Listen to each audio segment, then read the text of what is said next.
Rede Brasil News. Informação de qualidade para você.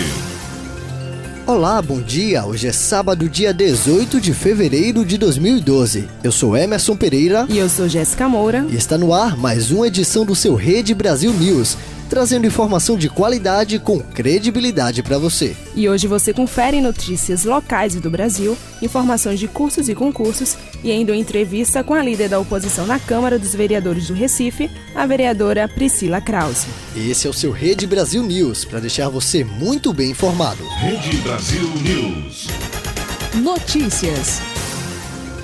Da meia-noite de ontem até a meia-noite da próxima quarta-feira, dia 22, a fiscalização de trânsito está sendo intensificada nas estradas de todo o Brasil. A meta é reduzir os acidentes de trânsito. Em Pernambuco, a operação da Polícia Rodoviária Federal está monitorando os 2.300 quilômetros de rodovias federais, com policiais, viaturas e equipamentos eletrônicos.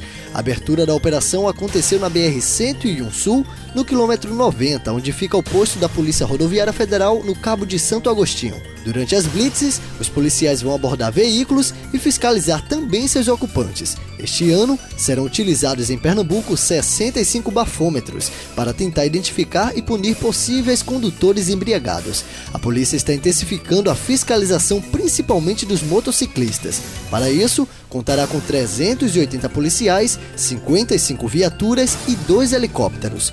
Um desses helicópteros vai auxiliar no resgate de possíveis vítimas de acidentes de trânsito. Os policiais também contarão com radares medidores de velocidade dos automóveis. No feriadão de fevereiro do ano passado, a Polícia Rodoviária Federal registrou, só em Pernambuco, 179 acidentes com 100 feridos e 12 mortos. No total, 25 pessoas foram presas e destas, 19 por embriaguez no trânsito. Feriadão muda tráfego de ônibus no centro do Recife. A reportagem de Araceli Nóbrega. As mudanças começaram desde a última quarta-feira. 161 linhas que circulam no centro do Recife tiveram os itinerários alterados. A previsão é de que o tráfego na área seja normalizado na manhã da próxima quinta-feira. Uma equipe formada por 100 profissionais trabalham para divulgar as alterações e os novos pontos de parada.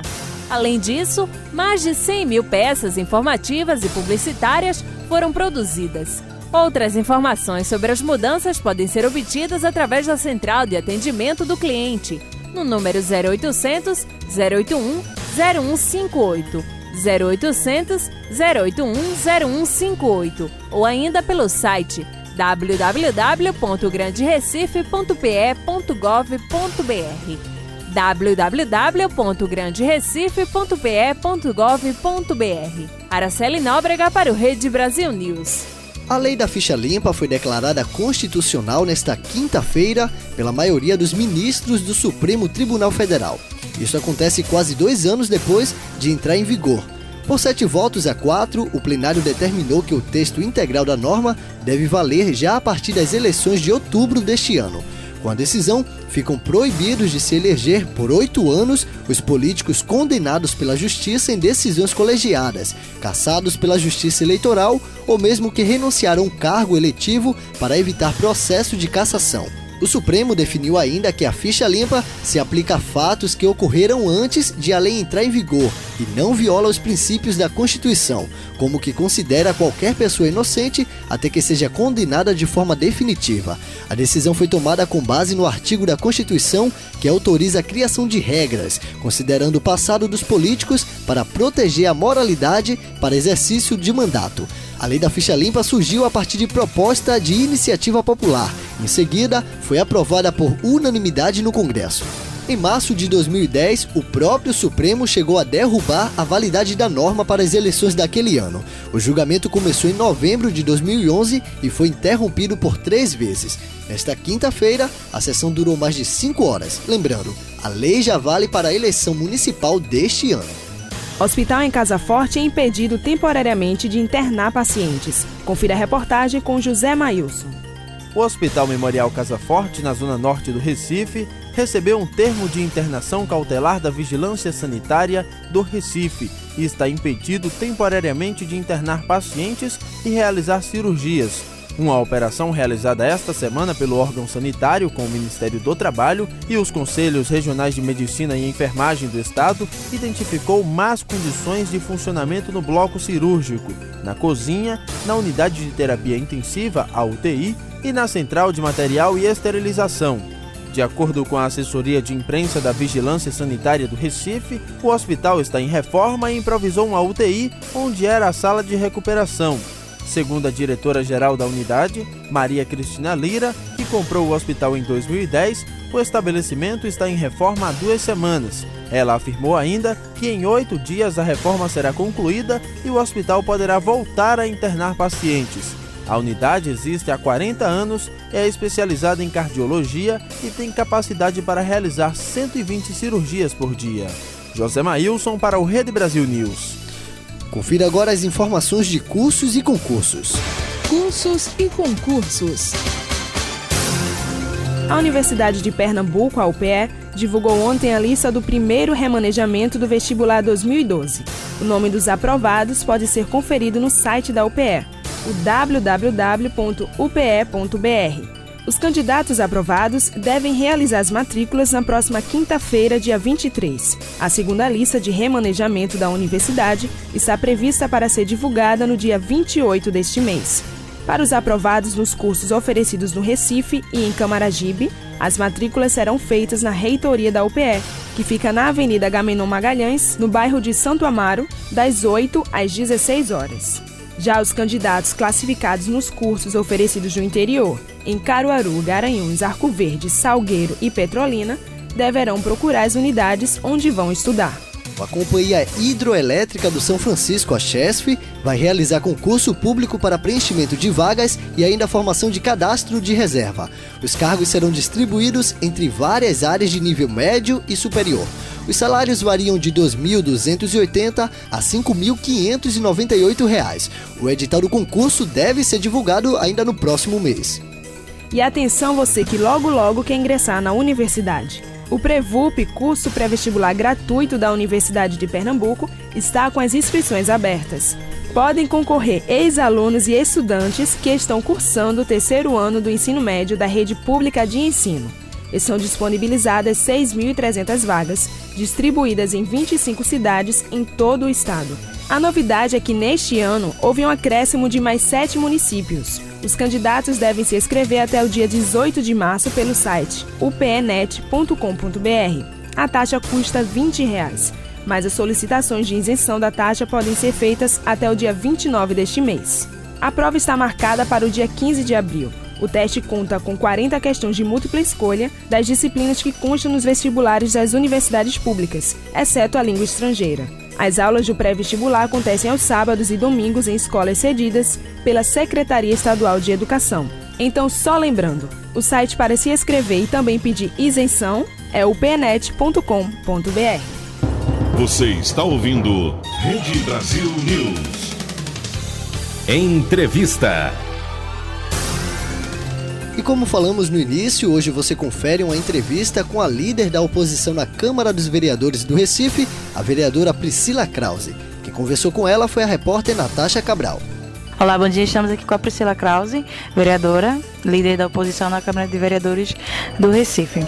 Priscila, uma primeira pergunta de um assunto muito quente que a gente está vivendo aqui na nossa cidade, o aumento das passagens. O que é que você acha desse aumento? Qual a sua posição na Câmara como nome forte da oposição? Bom dia a todos os ouvintes da Rede Brasil. Eu queria primeiro parabenizar vocês pelo programa e pelos assuntos tratados. Bom, a gente precisa primeiro entender um pouco como é que acontece esse aumento.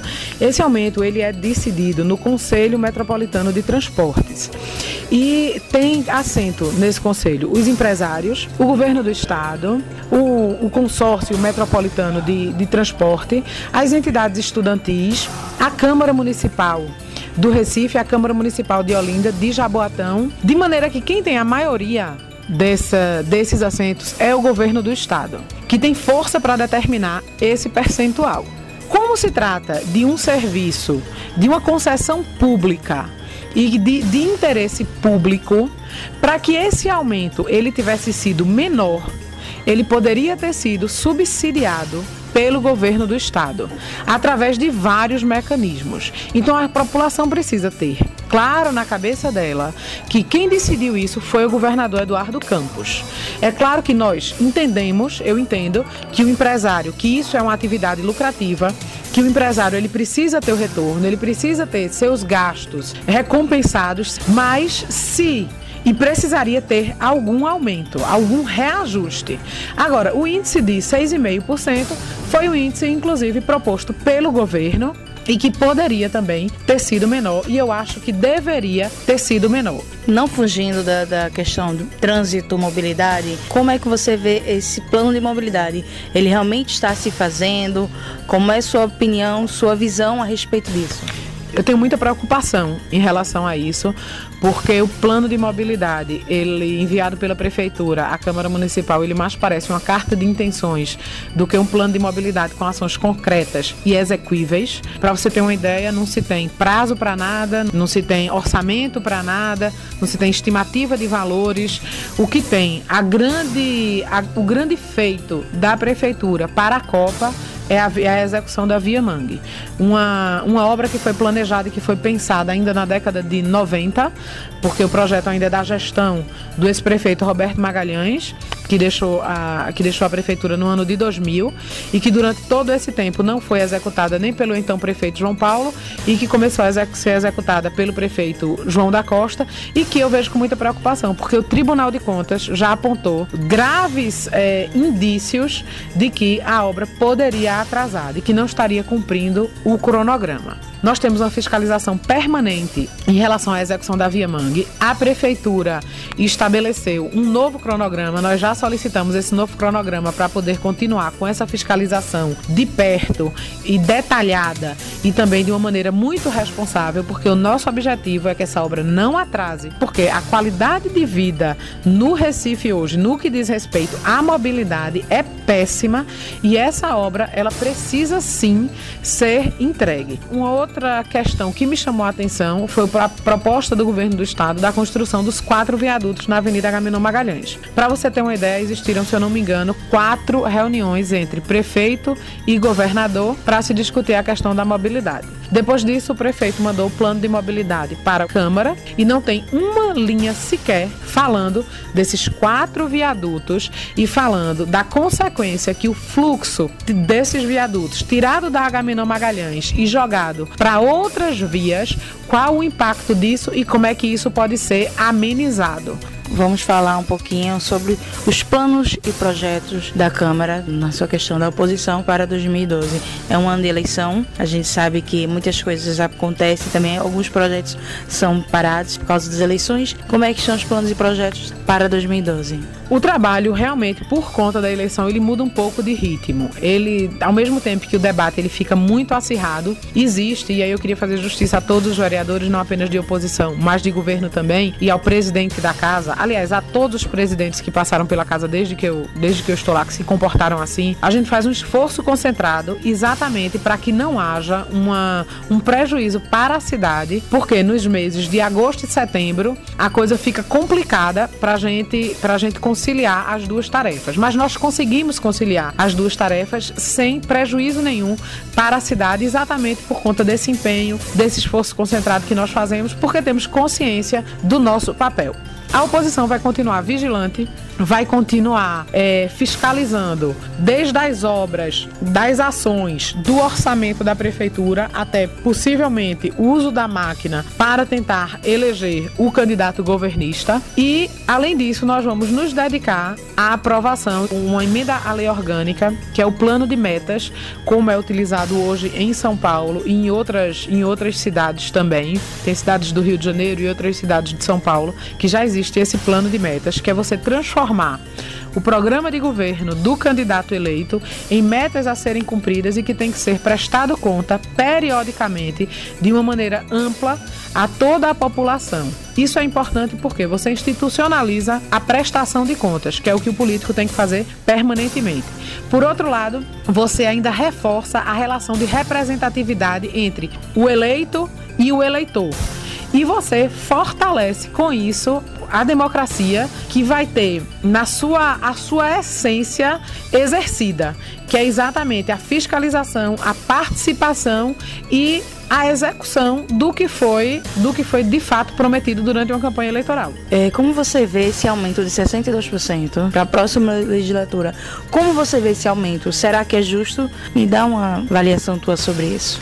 Esse episódio nos trouxe um grande desgaste, desde o seu início, exatamente pela forma com que foi colocado, sem um debate amplo, sem trazer com antecedência para a população, e porque eu tratei, e aí eu não me eximo da minha responsabilidade porque votei a favor do aumento, mas eu acho que o grande erro foi ter tratado como se isso fosse uma coisa corriqueira, porque nós somos obrigados a fixar o vencimento da legislatura seguinte. Então esse aumento também, isso que você colocou, é bom que fique claro, ele não será para essa legislatura, mas para os vereadores que serão eleitos em 2012 e assumirão em 2013, né? Então assim, nós temos essa obrigação de fixar, e por conta disso, de um dispositivo legal, e porque isso sofre um efeito cascata que vem do governo federal, que vem dos deputados federais, dos deputados estaduais e para os vereadores, isso causou um desgaste muito grande. Nós tratamos de forma corriqueira, não é uma coisa corriqueira, é uma coisa que tem a ver com a vida das pessoas, que incomoda as pessoas e que as pessoas querem o nosso posicionamento em relação a isso. Houve uma forte reação na imprensa, nas ruas e principalmente nas redes sociais. Um protesto muito grande pedindo para que nós, vereadores, pudéssemos rever esse aumento. Por conta disso, e porque eu acho que a opinião pública deve ser respeitada, e porque, pelo menos para mim, eu trago a responsabilidade de ter tido esta falta de cuidado anterior, eu resolvi propor na Câmara, na volta aos trabalhos, a reabertura do debate, para que nós encontrássemos um percentual mais próximo da realidade da sociedade, da realidade do povo recifense, da realidade do mercado do trabalho. E fiz essa proposta não foi acatada, infelizmente, porque eu acho que nós poderíamos ter dado uma demonstração de permeabilidade à opinião pública, mas eu tinha o meu limite, cheguei no meu limite de propor e de tentar mudar isso. Eu preciso respeitar eu como vereadora preciso respeitar a decisão final da mesa, que resolveram não reabrir o debate, e segurar as consequências do meu ato e do meu voto. Cheguei no meu limite, não consegui, paciência, mas isso realmente trouxe um desgaste muito grande para todos nós. Eleições 2012, né? Acho que vai ser o foco desse ano, são as eleições. O Democratas vai sair com um candidato majoritário para a prefeitura municipal. Esse candidato seria você? Nós trabalhamos para termos um candidato próprio, porque isso fortalece, sem sombra de dúvida, fortalece qualquer partido ter o seu candidato majoritário. Hoje a oposição ela está reunida no que nós demos o nome aqui da Mesa da Unidade, e que junta 5 partidos: o Democratas, o PMDB, o PSDB, o PPS e o PMN. E a nossa combinação, que nós combinamos, foi de debatermos a cidade, fizemos isso através de seminários e de palestras, de fiscalizarmos a gestão, fizemos isso através de visitas em vários locais da cidade, onde a prefeitura não chega com os serviços que deveria chegar, nem atende a população da maneira que deveria chegar, chamando a atenção da população para a qualidade do gestor que a gente tem.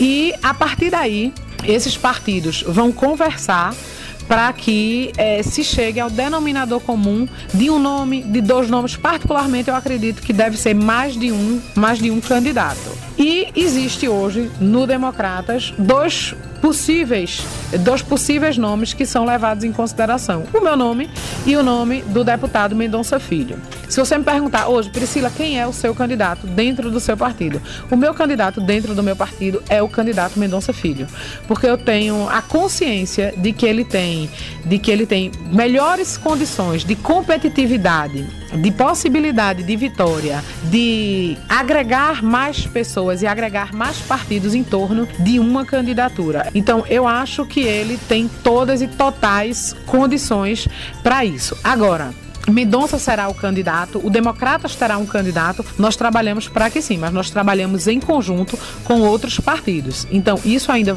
está sendo conversado e eu acho que os candidatos da oposição serão definidos realmente entre Carnaval e Semana Santa. Obrigada, Priscila. Até uma próxima. Eu que agradeço. Um bom dia a todos e muito obrigada pelo espaço. Essa foi a entrevista da repórter Natasha Cabral com a vereadora e líder da oposição na Câmara do Recife, Priscila Krause. E você confere agora o Giro de Notícias. CELP continua intensificando a campanha de regularização de clandestinos. Mais informações com a repórter Suelen Breiner. Mais de 1.000 imóveis do bairro do Cordeiro foram mapeados e irão receber a visita das equipes do Grupo de Ação Antiperdas da CELP, o GAP. O mutirão foi instituído para evitar fraudes e irregularidade na medição da energia.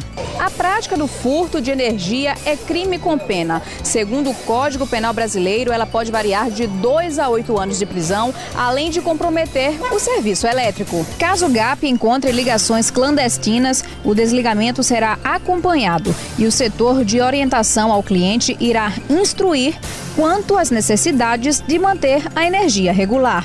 Além de intensificar a regularização de clandestinos, a unidade móvel da CELP também está prestando informações quanto à negociação de débitos, faturamento e cobrança. Após a regularização do fornecimento de energia, o cliente pode ser contemplado com a doação de 2 lâmpadas eficientes. Basta apresentar o comprovante de cadastro na tarifa social, CPF e ter consumo médio acima de 80 kW. A agência móvel da CELP está estacionada na Galeria Malibur Center, no Cordeiro, na antiga Rua da Lama. Reportagem Suelen Breiner. Ministra quer ampliar licença maternidade. Confira a reportagem com Araceli Nóbrega. A nova ministra da Secretaria de Políticas para as Mulheres, Eleonora Minicucci, quer ampliar a licença maternidade para 6 meses obrigatórios e abrir o debate sobre a ampliação da licença paternidade no Brasil. A ministra, que assumiu o cargo há alguns dias, esteve em Genebra, em reunião da ONU, sobre a situação das mulheres no Brasil. Na última quinta-feira, a ministra declarou que a ampliação desses direitos será uma das bandeiras dela no governo Dilma. Pela lei, cada mulher tem direito a 4 meses de licença maternidade, com a possibilidade de mais 2. Segundo a ministra, apenas 1 em cada 3 empresas cumpre essa política. Em 2010, o Senado aprovou a obrigatoriedade da licença maternidade de 6 meses para todos os setores. Mas o projeto está parado desde então na Câmara dos Deputados, que calculou o quanto essa ampliação custaria aos cofres públicos. Em 2010, por exemplo, a estimativa era de R$ 1,6 bilhão extras teriam de ser gastos pela Previdência Social para arcar com esses 2 meses a mais. Mas o valor não chega a 1% dos gastos da Previdência. Para os defensores da ideia, a licença ajudará principalmente as mães mais pobres, que não têm como pagar creche. Araceli Nóbrega para o Rede Brasil News. Aeroporto do Recife recebeu esta semana campanha contra tráfico de pessoas no feriadão. A reportagem é de Jonas Sobrinho. 28 profissionais de órgãos diversos do Estado, entre eles SDS, Ministério Público e Prefeitura do Recife, participaram da campanha de enfrentamento ao tráfico de pessoas no Aeroporto Internacional do Recife. O alvo da campanha são os passageiros de voos internacionais. A professora Marjorie Miranda veio dos Estados Unidos e fala o que achou da ação. Eu acho uma iniciativa importantíssima, porque as pessoas às vezes caem nesse tráfico porque não sabem realmente, são enganadas. São pessoas que não têm a informação necessária. Cerca de 4.000 panfletos e folders explicativos foram entregues a quem desembarcou de voos internacionais. Em busca de realizar o sonho de conhecer outro país, ganhar muito dinheiro e até encontrar um grande amor bem distante daqui, homens e mulheres acabam caindo em armadilhas que até os órgãos competentes enfrentam dificuldades em resolver. Todos os anos, o governo brasileiro registra casos de tráfico de pessoas, onde os alvos são as mulheres. A Secretaria de Defesa Social registrou em 2006 6 casos de tráfico de pessoas. Os números foram aumentando a cada ano e em 2010 chegou a 73, um número 11 vezes maior. Para denunciar o tráfico de pessoas, basta ligar gratuitamente para o número 180. O mesmo número também está disponível para quem estiver na Itália, Espanha e Portugal. A campanha segue até a próxima sexta-feira. Reportagem Jonas Sobrinho. Vereadores de Caruaru ganham 50% de aumento. A reportagem é de Carolina Pinto. Com este aumento, os salários passam de 6 para 9 mil reais. A decisão de reajustar os vencimentos foi da mesa diretória da Casa. Já os servidores do Legislativo tiveram este mês um reajuste de 25%. De acordo com o presidente da Casa, Lícius Cavalcante, do PCdoB, as medidas repõem as perdas salariais e, segundo ele, dá condição digna de trabalho a parlamentares e servidores. Segundo o presidente, a lei que previa o reajuste para a atual legislatura já estava aprovada pela Câmara desde 2008. O presidente da Câmara argumentou que os parlamentares de Caruaru não recebem nenhum outro tipo de benefício, além dos salários, já que a verba indenizatória no valor de R$6 mil foi extinta em 2009, por iniciativa do então presidente da Câmara, Rogério Menezes. O novo salário deve ser pago ainda na folha deste mês, já que o dinheiro é depositado na conta dos parlamentares e funcionários depois do dia 22. Carolina Pinto para o Rede Brasil News. O seu Rede Brasil News fica por aqui. Estaremos de volta no próximo sábado, no mesmo horário, às 6h30 da manhã. Lembrando que este programa estará disponível na nossa página do Facebook. É só acessar facebook.com/Rede Brasil. Bom dia e um ótimo final de semana para você. Um bom dia. Rede Brasil News. Informação de qualidade para você.